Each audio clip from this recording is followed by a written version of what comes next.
Three, two, one. Perfect timing. Sorry, buddy. Hello, and you're listening to Let's Drone Out. Tonight we are joined by everyone's favourite curry kitten. Hello.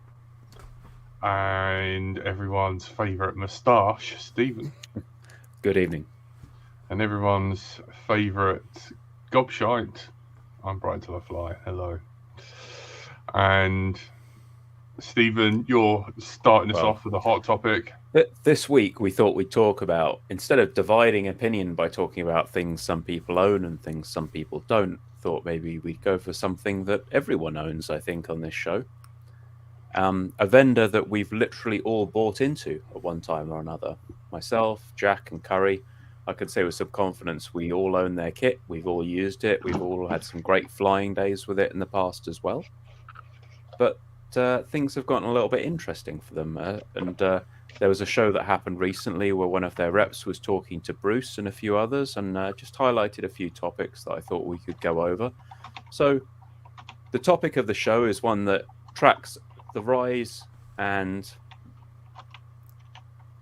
change of Frsky, a company who really represented FPV when it shot to popularity 2014, 2015, 16, who then tried to do some very curious things, built an empire, threw the empire away, and now seem in a strange position to be annoyed and convinced that that was everyone else's fault. So thought we'd kind of drill into that, and maybe the guys here can start talking about like when they first came across Frsky kit, because I gather it was quite an eye-opener when it arrived.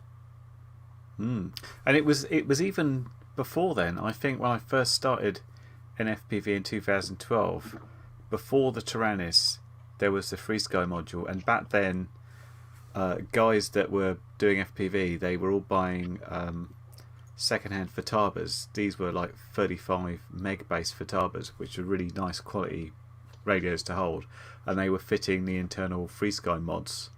And back then we were using things like the I've got one up there on the wall somewhere, a D8, I think it's D8 or D8R2 or something like that, which was like an 8-channel receiver, had twin D4R2 antennas. The D4R2 is the smaller one, which you'd use in quads. In fixed wings, the D8, yeah, D8R2, the D4 was used in quads back when you could change it to PPM, and it's like, oh my god, you don't have to use individual servo cables, you can use PPM. This is amazing. We'll use this forever. That D8R2 got me to like 3.5 kilometers in the plane. Really good. They had telemetry, which was the first thing. Now back in the day, because one of my first radios was the Turner G9X, and you fit the module and then the module beeps at you, so it's like beep means you're starting to lose telemetry, beep beep it's like you're getting further away, 3 beeps is like it's critical, turn around. And that was before the days of having like RSSI on the screen. That was amazing. If you'd used the Frsky kit, which a lot of us started out with, you didn't get any warning, you just crashed. If it went out of range, it's just like splat on the floor. So this was amazing stuff. And when the Tyrannus came out, it was like, because if even buying like a second-hand Futaba radio was really, really expensive. Frsky came along, released the Tyrannus, and prior to that, the 9X was good if you did the modifications, and you got ER9X on it before. Going back a bit further to when these guys were Frsky, did any of you guys use their original products? Define the original products. I think these were the fast compatible receivers.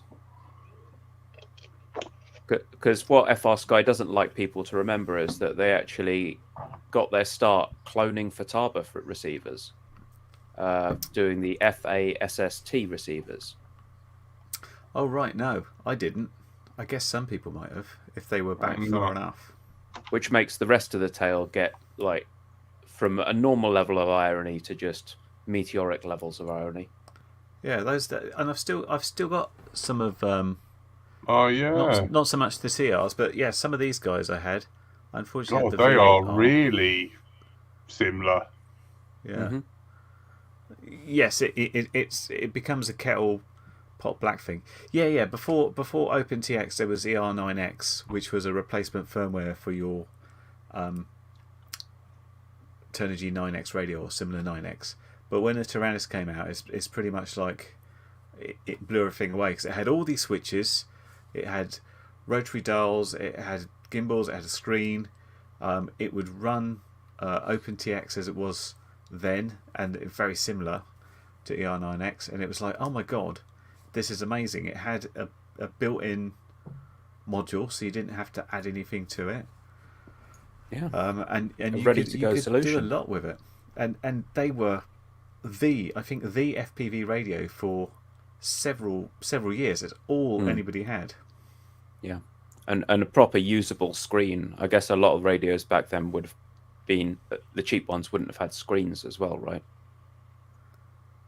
I suppose before that you had like the Futaba and the Spectrum stuff. They were sort of, it wasn't they didn't have screens. It was they were very sort of set in their ways. It's like you had like a picture of a little plane come up, and then this button would make it change something, and then all the switches were allocated to certain things, and you couldn't change It wasn't that. customizable then. You just It had to wasn't use like customizable at their all. model, and that was it. Yeah, Exactly. Your whole flying some, club had exactly the same model. bang on. Some people still don't like the fact that you could do any button to any button, which none of us get. But yeah, that was the revolution. It's like you could set it up exactly how you wanted. The range was really good. As soon as the XM Plus came out, and we're moving on a few years now, that was like the quad receiver. Decent range. You had S-Bus, which back in the day, before people like Express RS said this is legacy, it was amazing. It was very fast. It was very small. You still got really good range from it. Really easy to install. And for FPVers, it did cool tricks like output the channel strength on one of your outputs, so that you could hook it into your OSD. On channel 16, you had the RSSI. So the first thing you did once you got it out the bag was have to flash it, which was a whole another interesting thing about how to plug it in the back of your radio and do the flashing. And if you didn't have a Tyrannus like me, because I had a deviation handset, I have a USB PC dongle that I use to flash these. The S-port adapter that like hardly anyone bought, and you have to use a little utility and power on the receiver at just the right moment, and then click flash within like 5 seconds to get the flash going. That was always a challenge. Fun times. Yeah. And It they was seemed... almost. Go ahead, Jack, sorry. Oh, it was almost worse, the Frsky flash module thing, because you had to then buy a diode board that, I don't know, inverted a signal or something, and you had to load up the bin file, connect it only when it's ready to load for it to then flash. It was a nightmare. Speaking of inverters, that the whole Frsky experience is somewhat mired by the use of inverters everywhere. Rather than just outputting signal in the format that the other end expects it to be, they seem to always insist on an inverter. I'm never quite sure why that's happened. Yeah, I remember actually, even on their receivers, when it said it would say inverted, it would mean normal, because all of Frsky signals are inverted. So and actually, if it's labelled inverted, it means it's not inverted, because Frsky thinks everything should be inverted. Weirdly. And it had this nonsense situation where you couldn't connect it to like an F4 flight controller unless you had a special built-in inverter on one of the pads, which meant when F-port came along and it needed an inverted TX and you had to run that half duplex, that pretty much no one was able to use F-port, because unless you had an F3 or an F7 with like software programmable inversion, most people had F4s. You weren't able to use it unless you had one of very few flight controllers that bothered to put an inverter on one of the TX pads as well. Yes, which is why they started releasing receivers with an inverted and a non-inverted pad on it. Bizarre. And that's what made me actually go outside the Frsky ecosystem. I think I had 14 or 15 XM pluses installed in various quads at one point. And I ended up buying over Sky F6 receivers because they were compatible with Frsky, but they could do F-port without inverting it. So you could just plug it into a normal TX line and it would work on any F4 flight controller. And you'd get all your telemetry and stuff. Yeah, but it wasn't F-port that screwed them, was it? It was their response to Crossfire appearing. I think this comes first. We haven't researched this properly, but no, we have to go back a little bit further to timeline. really discuss like what tripped them up, and it was fundamentally like so their protocol got popular, and Pascal, the whatever who does the multi-protocol guy, he figured it out. And he submitted this spec that used a CC2500 chip to work with their Frsky kit. And you'd expect them to be happy because all of a sudden there's a ton more hardware in their ecosystem and they're becoming the dominant force in the industry. And there's basically no one using anything but their code. But they saw this as an attempt at cloning. Again, kind of rich because a few years previous to that, barely only 3 or 4 years, they were making their start by cloning Futaba and copying their protocol. But they really hated this, and so they kind of complained, and there was a tried to bully Radio Master and bully Jumper, and they would go to stockists who sold Frsky kit and threaten to not deal with them unless they refused to stop stocking Radio Master and Jumper. And basically tried to bully the competitors and the cloners out of the market instead of saying, oh, wow, our protocol is taking on the likes of Crossfire. It's going to become ubiquitous. They thought, well, our protocol equals our models and they can go and make their own protocols, which in the long run has proved to be not the correct response, I would say, in terms of revenue. Okay. I was at the time, I couldn't remember which bit came first. So the first bit is then they got upset about the clones because there were lots of you were literally buying. I remember I was talking about this to Andy RC not long ago, and there was a time where we were getting like a couple of quads through the door every week from likes of Gearbest and Banggood, and they always had some Frsky compatible receiver in it, and it was just ready to fly. Yeah, and the range would be good, but the radios. And the people weren't spending the 15 quid on each receiver, but when they spent a couple of £100, it was always the genuine Frsky radio they were going for. I was very much the odd one out. There were no clone radios, just clone receivers at this point. Yeah. And it was mostly it was all D8, wasn't it? I don't remember being a huge number of D16 clones. I think some came along later, but at the beginning it was D8 receivers. Yeah, Radio Master were the people who had the little run-in with the D16 mode. Yeah, so D8 was the one that came out originally with the multi-protocol module Furore, and D16 was only added much later. And this would get to be something of a sign of things to come, I guess, because after moving from D8 to D16 to try and reduce cloning and make them more sophisticated and not documenting their protocol, Frsky seized on this as kind of the way to take control of the market, a move which would kind of repeatedly backfire on them, I think. It was an interesting thing because at that point, as far as FPVs and quads were going, everyone was already using D16 because they were using the X series receivers, which were D16 based. So it was not like Frsky were losing loads of business. It's like, oh, all our X or all our D8 receivers aren't selling because they really weren't selling them. They were selling the XM pluses or the X8s or the L9Rs. I've still got a couple of those, the long range receivers. I remember the XM Pluses routinely being out of stock in the UK and having to, have a couple on back order from Banggood and other places. Yeah, they were hard to get because they were so popular.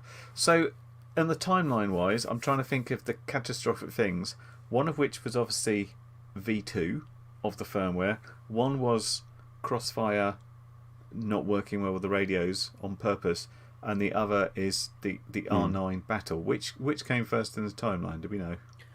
Well, I think that Crossfire thing is an interesting one. Whether they made a bad radio and it didn't work with Crossfire, or whether they saw Crossfire and purposefully made a slower radio that wouldn't work with Crossfire, it's I hard think to it's say. that one, because if you got, for example, this came about when the is it the X7, the great big white one, the QX7, the kind of angular one. I had one of those, one of the very first ones. I don't know if it was a prototype or what, and that worked fine. That would work on the full rate, and I think NJ had the same thing. He's like, well, this is fine, it works for me. By the time it got to public release, suddenly it wasn't working at full rate. So you have to think, did they not want people using Crossfire? Again, people were buying the radio. This was the radio to have. And if we just pause and drill down on that, the cause was that they used an essentially cheaper and less capable inverter, which wouldn't cope with fast signal transition. So it would smooth off the top of those signal peaks, which meant that fast baud rates just didn't work. It just smooched them all out. So the fast signals wouldn't work properly, right? Yeah. And yeah, so it seemed kind of deliberate. And it was kind of like, I don't understand why. Why are they actively discouraging people to use Crossfire on their radios? You even had TBS saying, oh yeah, Tyrannus, great radio, until it started not working, which is, I guess, when they decided to launch the R9 system, and you sort of start to figure out why they were so anti-Crossfires, because they wanted to push their own thing along. Yeah, so the R9 was an interesting thing. Did everyone have an R9? Because, of course, what they did... I did not. No, I missed it. You're one of the few, because basically Crossfire was, what, £100 so quid or something? And they decided they were going to launch, or some time into early R9, they said, this, you can have it for 30 quid. 30 quid a module, something along those lines. You can get it. The receiver's very cheap. So lots of people went out and bought it, and what they tried to do is get into a price war to try and bump Crossfire out of the ecosystem completely and just replace everything with their R9. The problem they had is they really didn't support it very well. They didn't talk to the users. They didn't. You could tell them, and for a brief moment, I was actually talking to people in Frsky and sort of feeding back issues I was having. I did quite a lot of videos on the R9 and saying, oh, if you made things a bit more public and said you're recognising these are the problems and these are what's going to be fixed in the next update, then I think you'd get a lot better reaction from it. And they just said, no, we know what we're doing. We're just, the update will come when the update will come. We're not going to tell you what's in the update. We're just going to say there's an update. And Crossfire are a little bit guilty of that as well. They do a little bit of that magician sort of mystery show, don't they? It's not uncommon. They do, but when you're new and you're not yourself. Particularly well documented, and people are reporting problems to you, then I think you've got to say, oh, we've noticed there's this problem. We're going to fix it. And this was still S-port based, right? It still had the inverters and everything? It was both S-ports and... did R9 came along... I'm trying to think where Access came. Yes, when R9 launched, I think it was S-port. It might have been F-port as well, but it was based on ACCST, which was their system. S-port is unidirectional. F-port was a half duplex bidirectional. Yeah, one. R9M is the name of the receiver. Yeah, well, they had a bunch of receivers. They even there's the mini, I think, into R9M. having flight controllers with an R9 receiver in it. So for a while they were doing flight controllers there. I know because I broke one. Yeah. Whilst trying to review it. What Curry was saying about listening to the community really resonated with me because this discussion with Bruce the other night, the Frsky guy was saying that they absolutely want to hear from the community and they want to get people's opinion, but if there's one thing that stands out like a sore thumb in all of this is that Frsky did what Frsky wanted to do, and then they went and tried to sell it. And at no point did that information flow go in the opposite direction. It was always, we've made this, now you buy it. Is that a fair summation? Pretty much. It's just like, this is what it is. Go sort it out. And there were lots of things that didn't seem to... Either it wasn't working or it didn't work as expected, and it was hard to tell what was expected because it wasn't documented correctly. They shipped them with very poor whip-style antennas.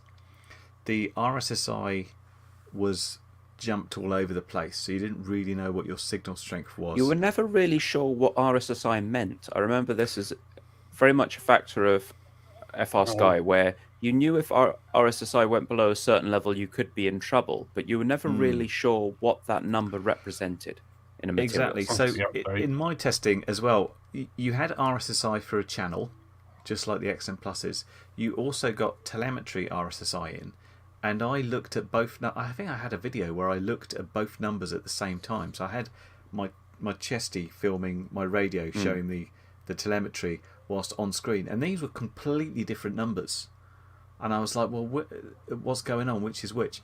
And I'd flown the RSSI down to like 6 single figures and still had control. And I kind of think, well, what's a good RSSI and what's a bad RSSI? Because 6, you normally think is on the floor. On a normal 2.4 receiver, when it drops under 40, pretty much you've lost signal. But when you get down to like single figures, you're like, well, I don't really understand what's going on here. I remember 40 was always the danger zone with XM Pluses. Like, you knew shit was about to get bad if you got down to 40. Yeah, that's when it gives you a critical warning for. Well, that was just a transmitter call out, wasn't it? I mean, yeah. But that's like the default. The default call. So you and this is perhaps something we could point to Express LRS as like pulling back the curtain on this stuff, because they've said, oh, well, actually, what matters is the number of packets arriving. And so long as you've got enough that the FC can respond, then your link is essentially active. And so your link quality is the percentage of packets that are actually arriving. And RSSI is now, well, tends to be measured in decibels per meter. And you're looking at the strength of the signal, so the measured strength. The only thing that you've got to worry about is what the noise floor is. Because if that signal is above the noise floor, you're good. And if it goes below the noise floor, you've got a little bit of margin on LoRa for chirp spread spectrum, but FHSS or whatever, you don't. So it's all kind of what your link budget is above that RSSI value. And I think with Frsky, you kind of got an indication of how strong the received signal was, but you didn't really know about the environment you're flying in. So if you're flying around a bunch of Wi-Fi or cell towers or something, things could go horribly wrong very quickly because you didn't have a clue as to what the rest of the noise in the environment was like. Yeah, you could go from what looked like a strong signal to RX loss without anything in between. I mean, it's kind of like you got used to knowing what a bad signal was based on a number without really knowing. You did that through experience by flying a location several times. Absolutely, yeah. So so that the problem with R9 was not the fact that R9 was an inherently bad system. I mean, it was based on similar hardware to Crossfire. After they launched it and got into this big war with Crossfire, they didn't seem to do anything. It's just like, oh, ignore that. In fact, let's have a new version of it, which will use this new access protocol. And I guess this is where we come into access and ACCT or ACCST version 2. If we can go to the similar hardware with Crossfire, it was actually incredibly similar. The radio chip was a Semtech SX1276 in both. So the radio kind of modulator was the same in both. The difference was Frsky used ST microelectronics parts to control it, whereas over in TBS land on Crossfire, they used microchip parts. So on one hand, ST microelectronics, and the other microchip. And actually, ST microelectronics in the long run was the better solution. It's massively more popular, whereas microchip's kind of a closed ecosystem and pay to play. But that contributed in other interesting ways to R9 in the future, which we'll get to in a little bit later, I guess. There was one other difference there, that where Crossfire was a little bit more forward-looking, and Frsky said it was, but it wasn't. Essentially, Crossfire had larger amounts of flash memory on their receivers, which meant they could flash over the air. Now, Frsky promised when R9 launched that it would do over-the-air updates. So we're like, oh, that'd be good, because then we won't have to like plug them in and mess around, because messing with firmware and having to dig them back out of your quads was really annoying. But it turned out that they realised they didn't have the flash memory, and they wanted the flash memory in case the flashing went wrong. It would basically go back to the original one. Yeah. And they had to launch a completely separate receiver, which was called like the R9mm OTA, which stood for over the air, because that had more flash memory and could handle it. So all the stuff that people bought with the promise of being able to flash over the air wouldn't work. So yeah, just for our listeners, generally with most computers, if you're dealing with a remote system, you have this kind of dual partition stuff. You see it a lot in network kit. You've got an A partition and a B partition. When you boot off one of them, you update the other, and if that update fails, you haven't trashed the working image. So you can fail. Eventually you get a complete copy, and then you can try and boot into it, and if the boot goes okay, you nuke the old one, and that's now your upgrade partition for the next upgrade. Right? Yeah. Just as a quick roundup. So in the timeline, this sounds about the time where they suddenly went a little bit crazy for all the toys out of the pram. Aside from the fact they introduced access, they used it as this weird excuse to say, oh, you know that firmware you've been using on your radios for the last 8 years? There's a critical problem. It's very serious. You all need to update to version 2 of ACCST. PS, it's not compatible with any of the previous I think the critical versions. problem was it would sometimes cause servos to hit the extremes, except no one saw it except for 2 Frsky testers. No one ever saw this. This was the largest pile of bollocks ever produced. How they had the front I never saw it to suggest this as I mean, it's literally there in the release notes. It's like, this addresses a serious problem where this could hurt you. You need to upgrade to this.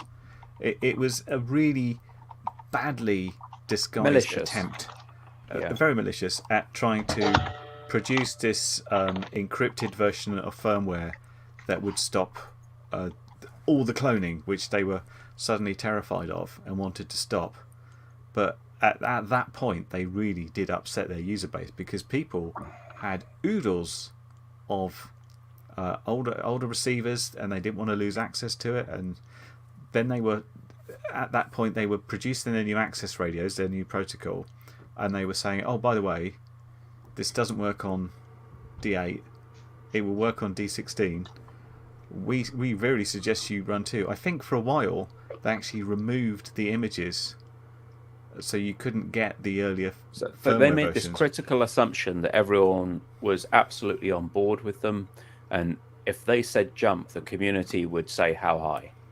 And when push came to shove, people would just turned around and went, you what? But I've got all this stuff that I can't upgrade. I've got like 200 pounds of receivers in all these wings that are only D8 capable, and I can't upgrade. And you're telling me that to buy this one new receiver, I should throw away all these others? And people essentially just went, no. Because the retailers still had D16 kit with ACST, and at this point, clones were starting to emerge for D16 as well.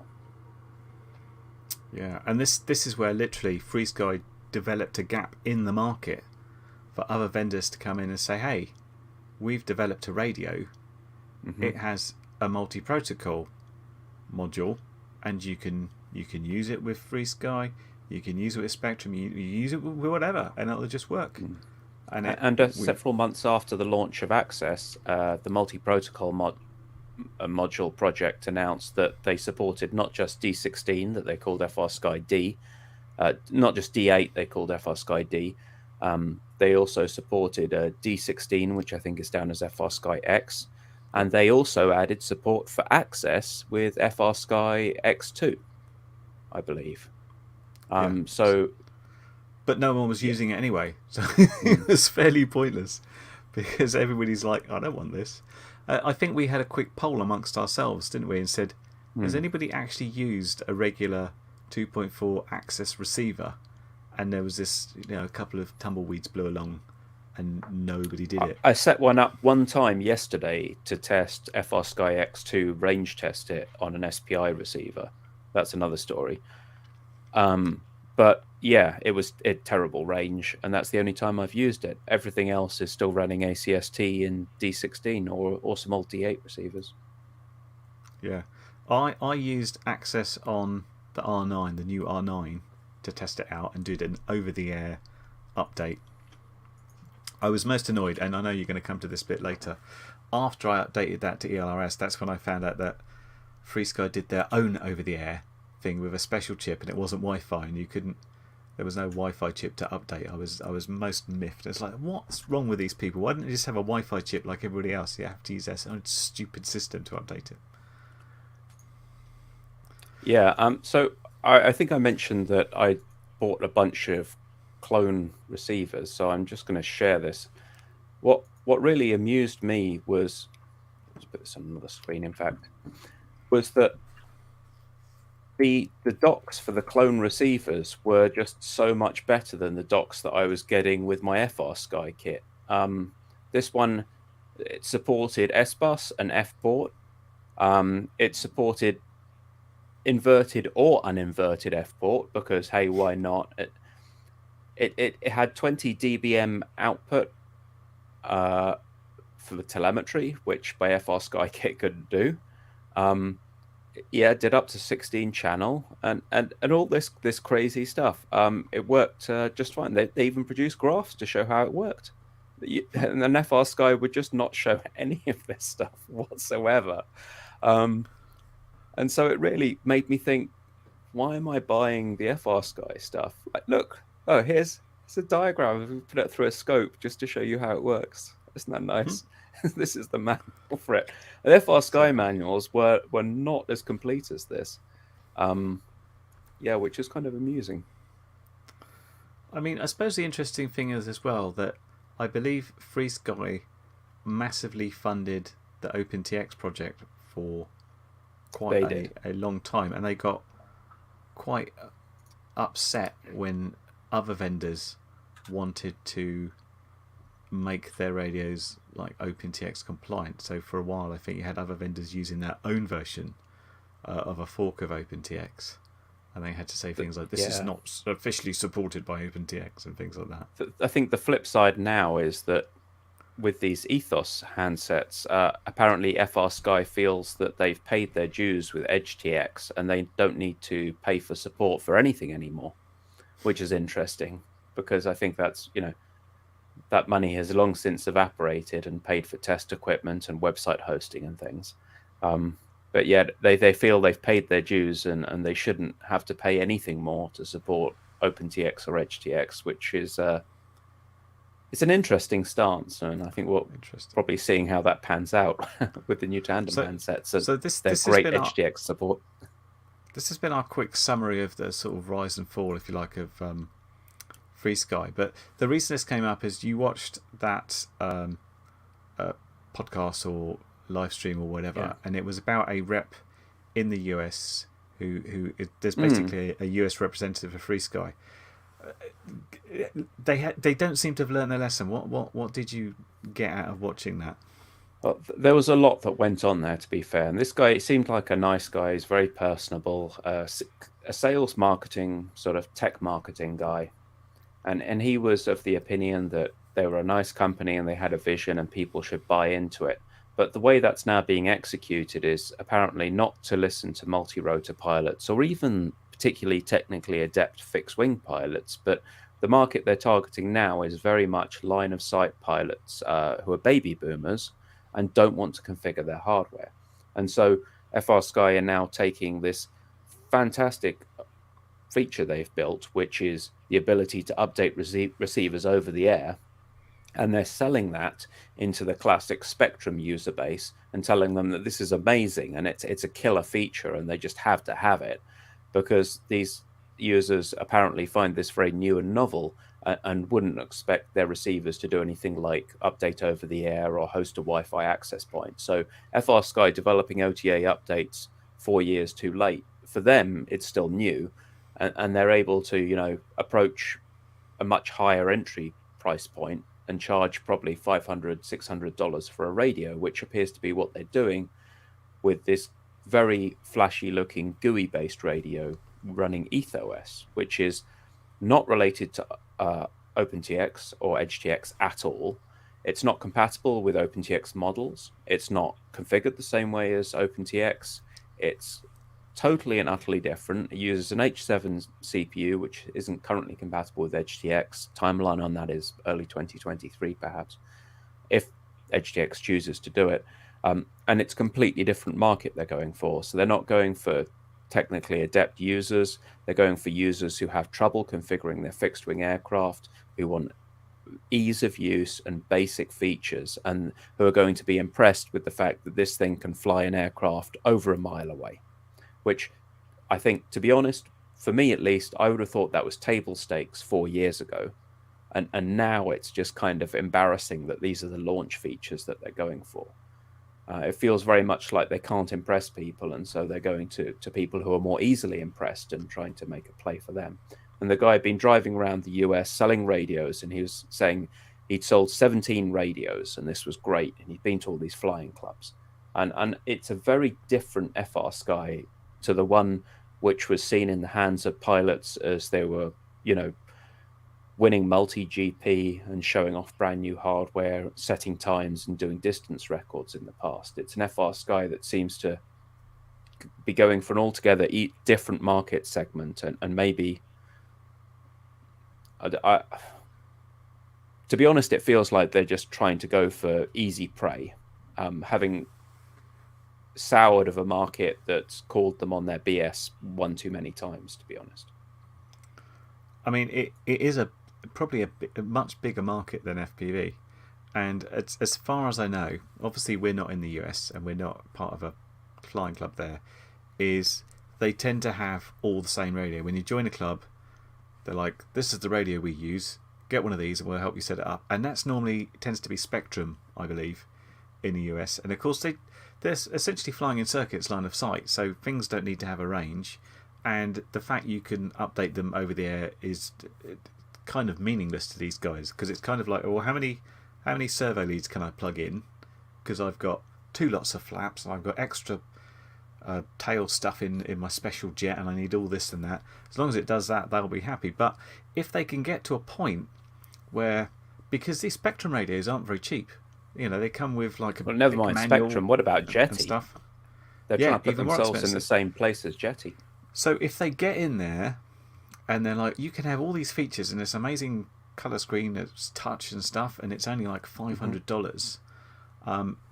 As soon as like flying clubs buy into it and perhaps retailers buy into it, there are still places you can go and buy radios in like stores, mostly Spectrum and Futaba. Really? Yep. Apparently in the US there are still hobby stores. Wow. Go figure. Can't find any in this country. If you did, I don't think they're generally also full of Spectrum and Futaba. I've seen a model railway store, but nothing that's actually a model store that has anything flying in it. But Stephen, you should come down and visit, because we've got Sussex Model Centre. You're going to go back in time. You come say hello one weekend. One or two bits and pieces from Sussex Model Centre in the past, maybe some stick ends and things. Yeah. Sorry, Curry, carry on. I was saying, if they can actually do it and start getting flying clubs to take these on and get retailers to take it on, they can probably have success in their own right. And they can just ignore us as the little fringe weirdo FPV quad pilot people that they don't care about, which I think they've made very apparent on numerous occasions now. Yep, Caroline says in the Leeds model shop they only sell Spectrum. I was doing a video the other day about the TX12 Mark II, the Radio Master one, and I remember Caroline saying this about Spectrum, because one of the things I mentioned, because that's quite a nice form factor, it's small, and then you've got the Zorro, which is a game controller, and then you've got stuff like the TX16 or Tyrannus, which is much bigger, and really, to know what you want to use, you have to go and hold them all, and you can't go to a shop and do that. You have to kind of, if you're new to the hobby, it's tricky, because you've got to suddenly say, oh, I need to find an FPV meetup or something, and then say, hi, can I hold your radio, and then fiddle about with them and see which feels comfortable. It's really hard to do. Yeah. It's like that with goggles. With what? It was like that with goggles, yeah. The amount of people that mini air show, you'd be chatting to Painless, and someone would come up to Painless and be like, "Can I try your new goggles, like the OLED ones, not the, to see how they fit?" Because that was like, people were worried because it had like a new mold and stuff. But yeah, he was, the times before COVID, you often had people like, "Go and try your goggles," to see whether, you'd end up with like, whether your nose fitted or anything. Yeah, it's always tricky for people like me as well with goggles, because I remember Painter saying, "Have a look through these." He's like, "What do you think?" I said, "I think it's really blurry because I need to put my -6 diopters in before I can actually see anything." But it looks bright. Does that help? Bright and blurry. Yeah, I do wonder what Frsky is going to do, because to my mind, they had a community. They built an empire. It wasn't the empire they wanted, but it was an empire, and it would have given them a lot of capital. It would have given them political clout.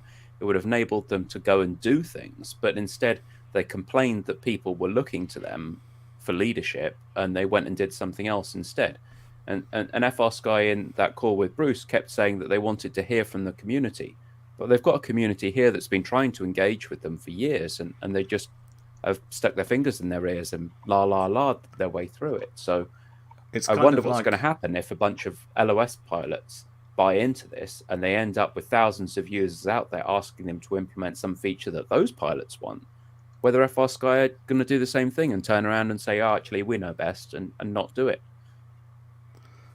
Frsky kind of like, we want to hear from the community. Not that community, just this community. It's hard to say. I kind of feel like the line of sight club pilots are slightly less demanding in terms of what they get. Bearing in mind they're used to the if you've looked at the sort of basic Spectrum radios, the stuff with ETH-OS that comes along is going to go, "Oh my god, this is amazing. This is the most amazing thing I had." Essentially, you want something that has a timer on it and a trainer port, and that's about it. And receivers, that do lots of channels, and perhaps if you've got telemetry where it gives you the battery information back, that's amazing, and they can like, "Look, I'm almost out of battery, I should land." It seems pretty simple, really. But yeah, it kind of depends what happens. But it's like as you said, they did have a community, albeit FPV is smaller than the mainstream RC. We're a pretty passionate community, and it was very popular. And then we told them what we liked, and they're like, "You don't know what you want. We'll tell you what you want, and you go with that." And we're like, maybe we should try this Radio Master guys, see what they're up to. We're starting to finally see the fruit of that type of advice as the community comes up with its own solutions, which has been an interesting old time. A lot of you're not going to see how this stuff works is starting to go away, and the facts are laid bare. And the question then becomes, what do you actually need to see on your radio? What do you actually need to know? And people discover that by, sorting through and sifting the information and saying, "Oh, well, actually, this matters. This is how I tell whether my signal's good or bad." Rather than just, here's a number, see if it crashes or not. I think that's the thing. I think that the single biggest thing in RC over the last couple of years must be Express LRS and the way that has changed absolutely everything. I mean, there's still people that are on different systems and stuff quite happily, but that has been very much a game changer for many of us. And the genesis for that, to really once they got off the 433 test boards and started putting it in real radios, the genesis for that wasn't the build your own modules. It was people who had R9 modules and were quickly able to flash them over, which is very ironic because it's almost the opposite of what Frsky stood for. But that hardware's now gotten a life of its own, and it's able to do a lot more than it was previously, and it's got updates where users actually know what's been fixed and changed in the update. It was so nice. Here, take an update. After I flashed one of my R9 modules at least, and then flashed the receiver and flew it, I was like, oh, look, the RSSI works. I know what's happening now because it's ELRS. It's not that. It's like hardware was perfectly capable if only you kept developing the software, engaged with the community about it, then you might have had something decent on your hand. But they're like, we're just as good as Crossfire and we're cheaper. Buy all our stuff. It doesn't quite work like that. Yep. And then the 1-bit sampling mode that Dominic Clifton helped develop in EdgeTX, which gets around some of the inverter problems. Well, it kind of minimizes that 1-bit, enables it. Oh, as Jack had problems with 1-bit mode. You've had EdgeTX issues, haven't you, Jack? You struggled with that. Yeah, I still use OpenTX on my Tyrannus, to be fair. So I just, I don't really feel the necessary to like buy a Radio Master, is it T16 or whatever? Yeah, I don't use mine a lot, to be honest. My latest one's been that I got the Zorro gimbals and put them into a T-Lite. Not the fancy Zorro gimbals. I got the cheap ass kind of £10 a pop Zorro gimbals.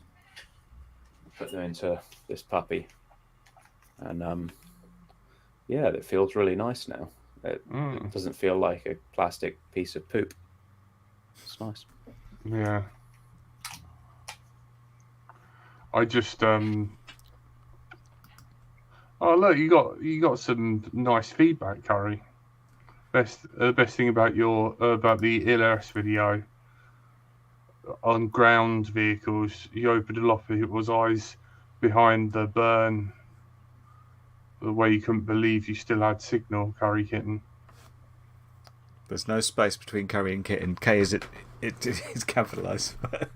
Yeah, thanks. Yeah, amazing range. You were ground blocked. I was ground blocked by bits of earth and trees and going behind earth. You're always going to struggle getting a video signal. It doesn't matter how powerful your transmitter is. If you put a hill in the middle, then you're going to have trouble. But yeah, as expected from the ground vehicle video, which is a great amount of fun to do, and I wanna just go in and cause more trouble with it, is just how far you could go, and going so far that the video signal is gone on 800 milliwatts. And then you have a glance at the receiver and it's still like, I'm at minus 85 dBm with a link quality signal of 100. I'm all right. And it's like, well, I can't see anything, so I'm going to have to do this with my head and try and find a way of getting it back. Andy's baited me into saying something again, because he's posted a statement here with not just one but two incorrect facts. And I just, my OCD can't let this go. Even I know that there's because more. I've got EdgeTX in a TX16S with a Bluetooth module, and it does Bluetooth, Andy. It does Bluetooth because I've got it running for wireless telemetry. And ELRS now does up to 16 PWM channels, so you're all good. You mate. have to buy the. I'm just guessing here, but is it like a Maytech breakout board? No. Oh well. Okay. So there's only a few receivers that have a lot of pinouts. That's true. That's fair comment. Yeah, because he wants full blown. Like I want to run servos. It's Radio Master who do all the giant. Whoops! Whoa, what was that? That's my transmitter. We need some new gimbals for Jack and switches, please. He's just broken them again. They all survived. Yeah, the Maytech one would be the one that definitely just work. Turner G9X. I'd get That's mine what out, the but EX. it's in the cupboard of the radios down there, and it's right at the back. But it still works. I haven't seen. I asked Radio Master if they were bringing out bigger RXs, and they said they couldn't give me firm. We've got a lot of 5-channel ones. Statement. Oh, but did you see the RC video reviews? RC video reviews. Oh, about him connecting two. He just straight up used 2 receivers, set them both with the same phrase, went into the Wi-Fi on one and said, "Right, mate, you're doing channels 1, 2, 3, 4, 6, because 5 is the arming channel." And then the second one, he's like, "Right, mate, you're doing channel 7, 8, 9, 10, 11, 12. And then you just use 2 receivers. That's the answer. Sorry. I was looking around for a 12-channel receiver, and you just use 2 receivers as the answer. Only one of them does telemetry. I'm sure it's going to come for telemetry. We're going to have 12 and 16-channel receivers. We've already got S-bus boards from Maytech. It's just a case of you want your old-style legacy planes to work. I've got my Talon on the wall over there. In fact, look, I can even point to it. Oh, hang on, where am I going? This is my new webcam, everybody. Your new camera operator. There it is. Drunk Carrie. Oh, there it is. It's trying to track me. On the wall there, next to the guitar. that's my mini Talon. Got there in the end, I think. That has got an what's it got? An L9R. That was the long range 2.4 stuff from Frsky, and that worked pretty well. It got to like 6 kilometers until I noticed my RSI of 1. And then it sort of fail-safed and came back again. But because it's got a vector in it and needs more than 5 PWM channels, I've been waiting a long time to get something that will actually give me an opportunity to replace the receiver properly with something else. Because basically I'd fed the vector with some stuff, but the vector couldn't pass through to my pan. So that was coming from a separate PWM channel. This is a very specific situation, but there's lots of people in these weird specific situations that are just like, give us something. Hence all the people that still keep saying, please give us S-Bus, which isn't going to happen, which is why you got things like the little Matex converter. But for other people, having a whole bunch of PWM channels from a receiver is just going to be like, yay, we can do stuff. Anyway. So Andy's saying it doesn't work for wireless trainer, and I'm trying to find out if that is the case. So I can't remember. You're not calling Andy RC wrong, are you? Wireless telemetry. He must have tried Blasphemy. it, I'm sure. But it definitely works on the wireless telemetry, so I'm suspicious.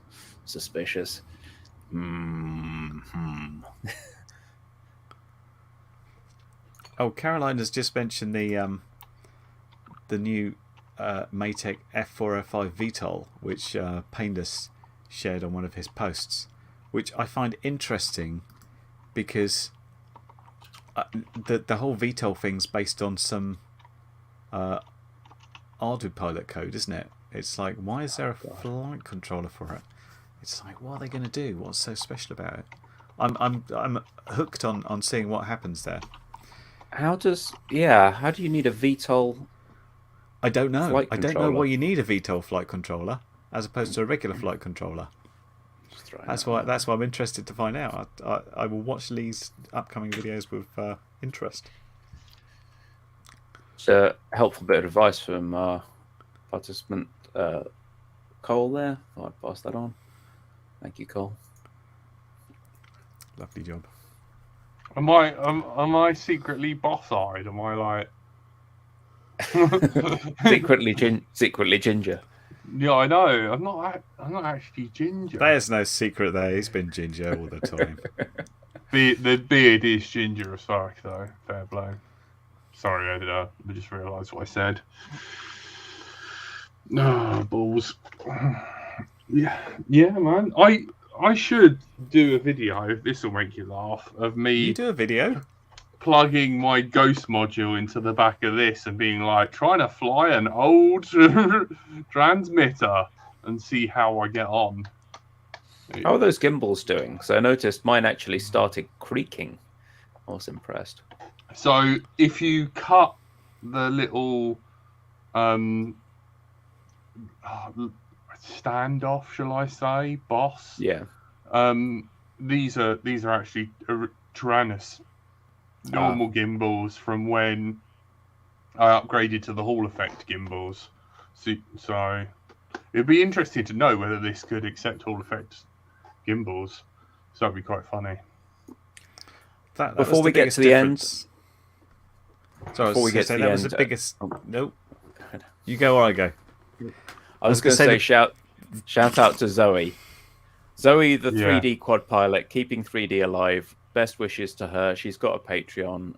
She's been traveling around and has trouble getting work because she's got some back injuries and things, I think. So, in a lot of pain by the sound of it. Good luck to her. So, yeah, all the best. Best wishes to Zoe.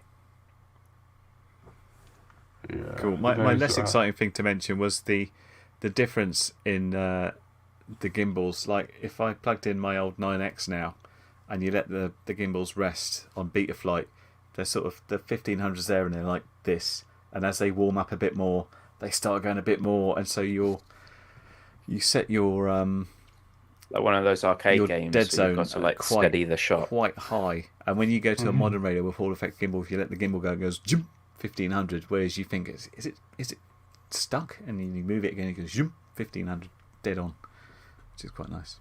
Yeah, I've just changed everything that didn't have a Hall gimbal onto Hall gimbals now. I'm like not doing dirty pots. Dirty pots are for cheap toys that come with their own radio.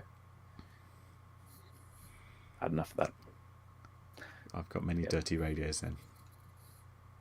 I had a bit of a mission trying to put the gimbals into that T-Light because they've got a different pin out to the Zorro ones. The Zorro ones come with 2 3-pin JSTs, and the jumper ones come with 1 4-pin JST in that kind of Pico blade size. And so I had to prise off the glue and resolder them, and that was a bit of a mare. They've got like suicidal color coding as well, where the red wire is ground and the yellow wire is power. It's just it's bananas. That's crazy. Robert is saying, Darren Lyons was talking about that the other day. There's a little bit of Ardu Pirate in the new iNav, which is interesting because I remember Painless talking about iNav and saying there's no VTOL in there and there's not going to be any soon. Yeah, I just don't know what's going on with that. I'm interested to know. I've vaguely thought about making a VTOL plane out of my evil plane, the one that crashes a lot and has sat on the wall for the last 3 years not flying. And I was like, I could put some, it's big, and I could put some extra rotors on that, have it take off. But I will finish watching all the videos first to find out how to do it. Danger. I'm hooked now trying to find out if there's a wireless trainer function. I want to know. Andy is saying, I want that Bluetooth trainer in Edge TX working, Stephen, and I'm being sent lots of nice 5-channel ELS PDM receivers, but currently the only way to do it, if I recall, is to use the CRFS breakout board. There was some crazy bastard who was using the backpack on his ELRS module to pair with his Bluetooth headset. I read about that, and he's like sending it back into the radio to go through the mixer, and then gets sent back out once again to the module. It's absolutely bananas, but yeah, probably best not looked at too closely. It's a shame because the OpenTX updates have all but stopped at this point. It's not really seeing anything. I think the last one was May, and I think the project's basically in maintenance mode from what I can see.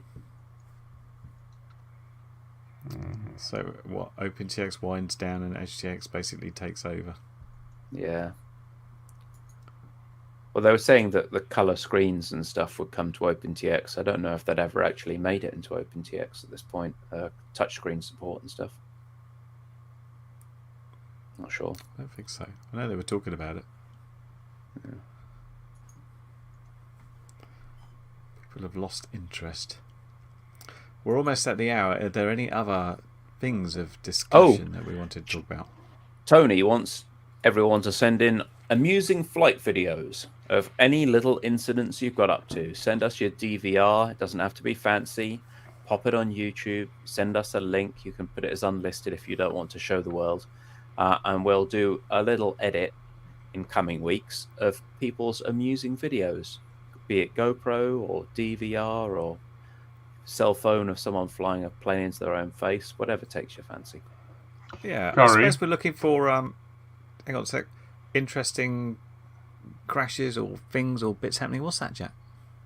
That is what happens when you leave a bit of solder dangling over the edge and the old Roomba gets it. Could have I been thought worse. it's what you pulled out of your plug or something. No, that's what I pulled out the goddamn Roomba. And You know that Roomba's out to get you. He's probably trying to collect parts to build some sort of weapon to hurt you with. Yeah, self-replicating. I went flying today. Oh, What I happened? flew 2 batteries. I got stuck in a tree up in Hidden Valley. Sounds like Jack's got a video to post for us. yeah. And I flew the DJI Avada a bit more. Do you feel dirty? Is your wrist Yeah. cramped up? No, but like, it is good. Believe it or not, it is actually. And they gave me a go of what DJI thinks is manual mode with the normal, 2-stick transmitter thing. And I preferred the wank grip. So there you go. So it wasn't fully in manual mode, but it would be interesting to fly it in full manual. Yeah, mate, that's what I think. I think the Roomba's got it in for me. But I love that little fellow. When will the new air unit come out? Any idea, Stephen? Not a clue. 0 clues. When Run can make it. Yeah, so with DJI stuff, I'm not really holding out a lot of hope. What I'm kind of worried about is I don't want the FPV WTF project to accidentally burn their exploits and DJI to go away and then produce something that can't be hacked that has a really poopy OSD, which I think might be... I think DJI right now, they were just going to do the same lame OSD that they had before. So I'm hoping they've gone away to actually put a proper OSD on it and not the mess that they had before. But I'm kind of worried that they've just slowed the release to stop people cracking it and to stop anyone tampering with it, and then they'll just give us the same rubbish OSD they had. It's all about the OSD on these systems. I'm enjoying the FPV WTF stuff. I've got my custom font loaded up from some dude on the forum who produced a really nice material font. Beautiful icons. Nice. All right, shall we call it there? Alrighty. I think we've done our time. Thank you. You've been listening to Let's Drone Out. Massive shout out to all our Patreons who keep this show running, keep it going, keep it impartial, so we can slag off Frsky as much as we like, because we are not their corporate slaves.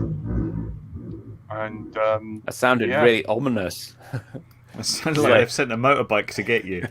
I know, and The Frsky fly beast lands outside Jack's HQ in Brighton, proceeds to blast the door down. Don't tell them where I live. Also, Zoe's been having a bit of a shit time, so if you can, Stephen will post you a link so you can watch that on YouTube. And you've been joined by everyone's favourite Curry Kitten. Goodbye.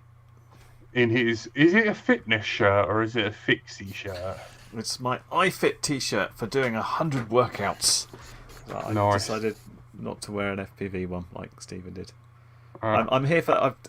I've got my podcast mixed up. I'll be doing my iFit podcast later. Wearing a Beatflight t-shirt for it. Yeah. And everyone's favourite moustache in the Beatflight shirt, Stephen. Cheers. And I've been Brighton till I fly, and I am so jealous of Enhanced. Curry's Enhance. webcam. It's so good. And Review coming soon. Enhance. If you want to see Curry's webcam, tune in live every week on a Thursday on Let's Drone Out get away from YouTube. it. Thank you. Good night. Bye.